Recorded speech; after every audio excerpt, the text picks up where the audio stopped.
В отделении Пенсионного фонда России по Ингушетии назначен новый руководитель. Им стал 37-летний Зубейр Евлоев, который до этого возглавлял отдел по борьбе с коррупцией в органах госвласти. Махмуд Али Калиматов прокомментировал данное назначение как своевременное и выразил уверенность, что новый руководитель наведет порядок в структуре. Цитата. Новый управляющий имеет хороший опыт работы в правоохранительных органах. Сегодня очень важно упорядочить деятельность всех организаций, избавить их от всяких коррупционных схем, любых мошеннических действий. Сегодня премьер Владимир Сластенин представил Евлоева коллективу. Своевременность выплаты каждого рубля нашему жителю, она оценивается здесь скоростью.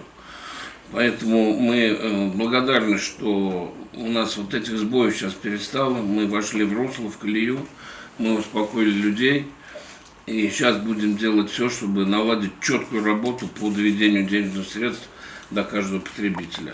Надеюсь, вот этот эксперимент с Волгоградом нам принесет такой положительный эффект, и что будут четко до каждого потребителя денежные средства доходить.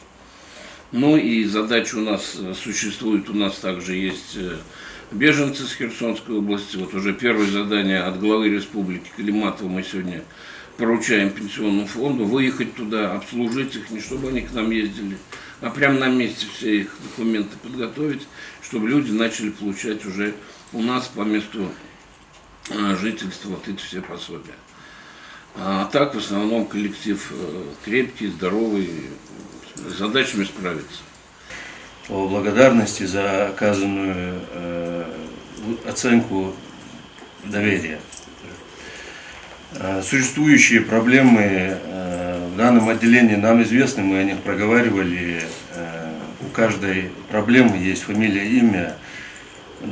Проблемы будут решены в максимально возможные короткие сроки. Работа пенсионного отделения по Республике Ингушетия будет налажена на должном уровне, и мы займем достойное место в оценке деятельности.